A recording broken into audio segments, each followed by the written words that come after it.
Yep, salut les gens. Je vous propose un sujet un peu technique dans cette vidéo, un sujet qui parle de ça. Alors c'est quoi ça? C'est pas une allumette, enfin si c'est une allumette au départ, mais que j'ai transformée pour la miniaturiser en piquet d'implantation. Je vous montre de quoi il s'agit. Il est là, le gars avec sa lunette, je lui rends son piquet d'implantation. Alors ça, j'en ai pratiqué pas mal dans ma vie professionnelle, autant dans le bâtiment que les travaux publics, puisque j'ai œuvré dans les deux métiers. J'aimais bien faire ça.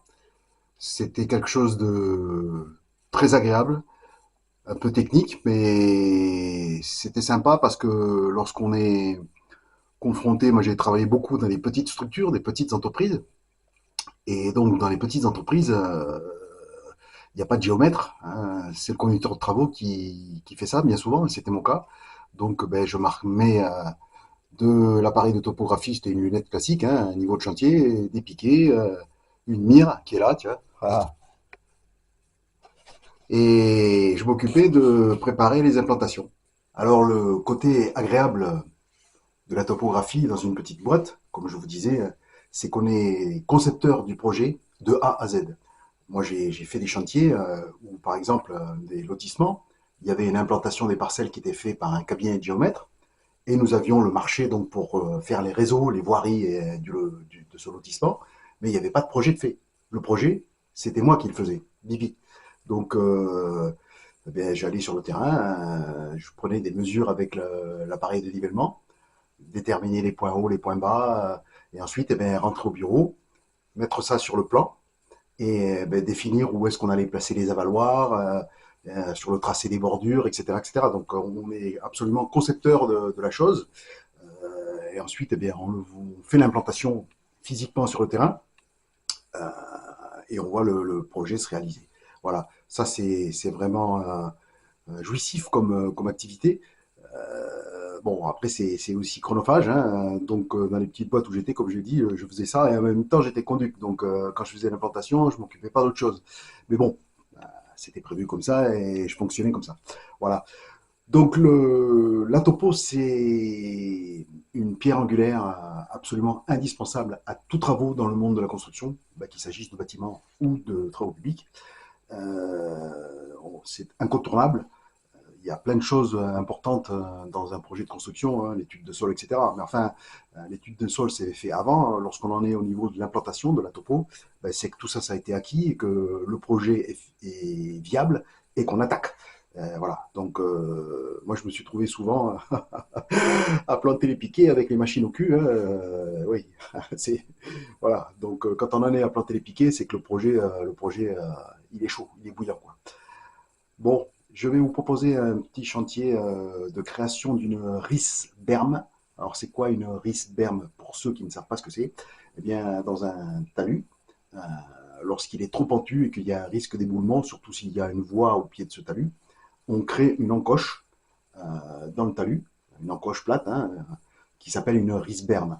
Alors, le mieux, c'est de le prévoir au moment du projet, c'est-à-dire que lorsqu'on va terrasser le talus, au moment du terrassement de haut vers le bas, on, on taille la risberme à la cote voulue.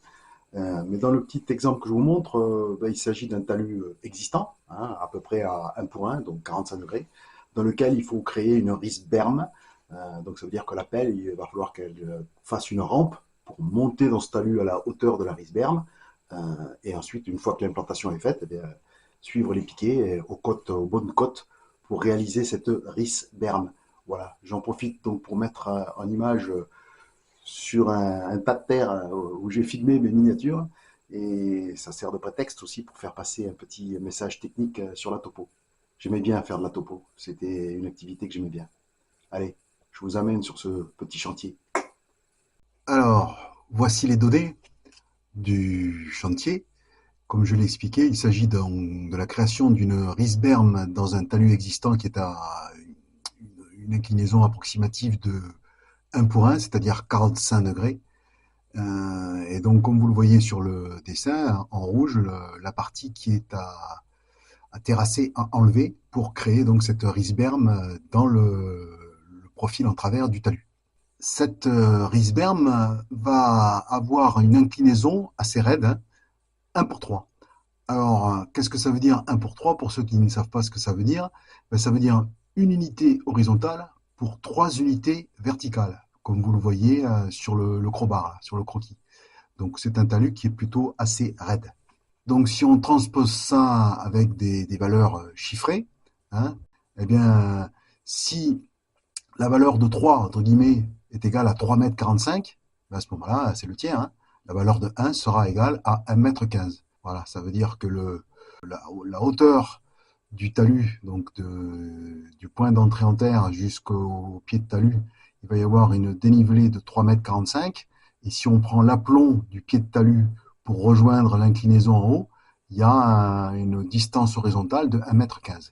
Donc ça, c'est l'implantation, ce qu'on appelle en XY, hein, c'est-à-dire par rapport au plan, les distances horizontales, enfin à plat, si on peut dire, XY, donc d'implantation du tracé du profil en long.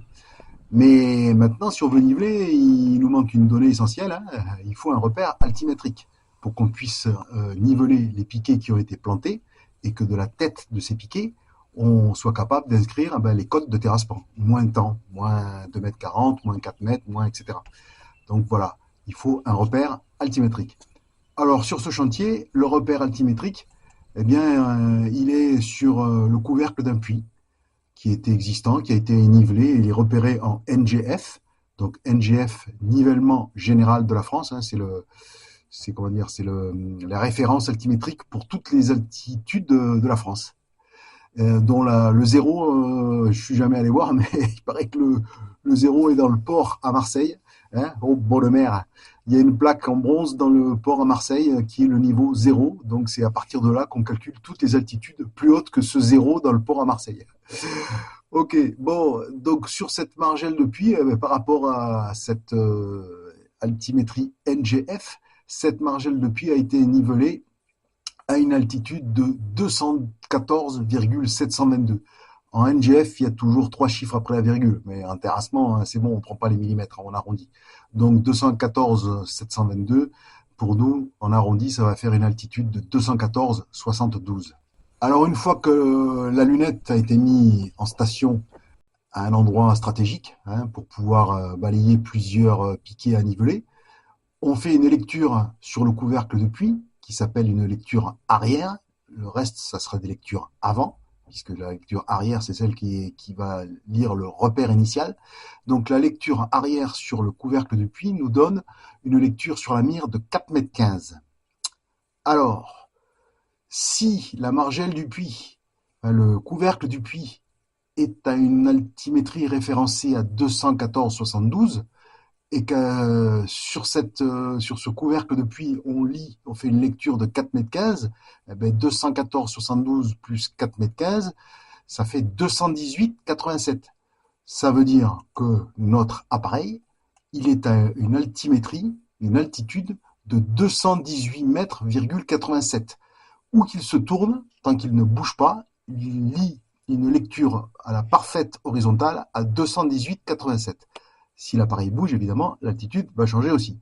Mais là, pour le moment, on est calé à cet endroit-là et on sait que notre niveau à lunettes, il est à 218,87. Maintenant, on tourne l'appareil, donc c'est une lecture avant, par différence, comme j'ai dit, avec lecture arrière sur le repère. On tourne l'appareil vers un piquet qui est à niveler et la lecture qui est faite sur la tête de ce piquet, c'est 0,64 m. Alors, si on a lu sur la mire 0,64 m et que notre appareil il est à 218,87, ben là on fait que des soustractions. Hein, tout viendra en soustraction pour savoir l'altitude. Donc 218,87 moins 0,64 m, ça veut dire que la tête de ce piquet est à 218,23. C'est l'altitude de la tête de ce piquet. Et maintenant, si dans le carnet des profils en travers, puisque sur un chantier comme ça, en général, il y a une liste de profils espacés tous les 10, 15, 20 mètres, tout dépend du projet. Il y a un profil en travers donc qui correspond à chaque section du projet. Si à cet endroit, à ce profil en travers, On a par exemple la cote projet de la Risberm qui est à créer. La cote projet à cet endroit, elle serait de 214 864. Bon, on fait traîner les millimètres, mais on va les éliminer. On va garder arrondi à 214 86. Donc on a vu que la tête de notre piquet, elle est à une altitude de 218,23. Si la cote projet à cet endroit, la cote projet donc de terrassement de la Risberm à créer est à 214,86, ben on fait une soustraction. 218,23 moins 214,86, ça fait une différence de 3,37 m. Il va falloir écrire sur le piquet, sur le côté du piquet. Bon, il y a beaucoup de choses écrites sur un piquet en général, le numéro de profil, etc. Mais côté travail, en général, on met la cote de terrassement à descendre. Donc là, sur le côté du piquet, on va écrire moins 3,37 m. C'est la cote à descendre par rapport à la tête de piquet pour être à la bonne altitude pour la plateforme de la Risberm. Alors, quand tous les piquets ont été nivelés, qu'on connaît l'altitude de leur tête de piquet et que par rapport à la cote projet, on a mis les cotes de terrassement, hein, moins temps, moins 4 mètres, moins 2 mètres 60, moins etc., qu'on a mis toutes les cotes, que tout est implanté, ben, il n'y a plus qu'à attaquer. Hein. C'est le matériel qui arrive, hein, pelle. Là, en l'occurrence, c'est un chantier de pelle et dumper ou pelle et camion. Et la première phase du terrassement, elle va attaquer les déblais à l'aplomb du pied de talus. Donc ben, la pelle, elle fait à l'avancement, hein, elle creuse, elle vient tangenter le piquet qui figure le pied de talus et elle descend bram, à l'aplomb avec son godet. Elle charge les camions jusqu'à la côte voulue, ce qu'on vient de voir. Là, en l'occurrence, c'était moins 3,37 m. Donc elle fait ça sur une certaine distance et selon les matériaux, s'ils sont plus ou moins pulvérulents, moins pas tellement stables, etc., pour pas prendre de risque d'éboulement puisqu'on terrasse à l'aplomb, elle fait ça sur une certaine distance assez limitée. Puis elle recule, donc elle revient en arrière et elle attaque la phase 2 des terrassements, où là, à ce moment-là, elle va venir chercher le piquet qui est à l'arrière, qui lui représente le point d'entrée en terre, c'est-à-dire là où le projet il sort de terre, hein, et c'est le ciel après. La ligne du profil en travers sort de terre, donc c'est la limite extrême haute du projet. Elle vient chercher avec son godet ce marquage et la pelle tire le talus, donc de ce point-là jusqu'au pied de talus qu'elle a terrassé précédemment. Et ça donne l'inclinaison du talus définitif. Donc elle vient tailler le talus avec son inclinaison définitive. Voilà, en avançant morceau par morceau. Voilà, j'espère ne pas avoir été trop fastidieux avec tous ces chiffres. C'est pas très très très complexe. C'est juste une petite gymnastique à laquelle il faut s'habituer. Mais bon, encore une fois, comme je l'ai dit tout à l'heure, moi j'aimais bien faire ça, ça me plaisait bien. C'était plutôt agréable comme boulot. La seule chose qui est pas tellement agréable quand on fait de la topo, c'est l'hiver quand ça caille. Parce que quand on est derrière la lunette ou le laser, enfin le laser on bouge, mais derrière la lunette on est statique. Et quand il fait froid, eh ben, on se les gèle. Voilà. Allez, bonne fin de journée. Rock and roll.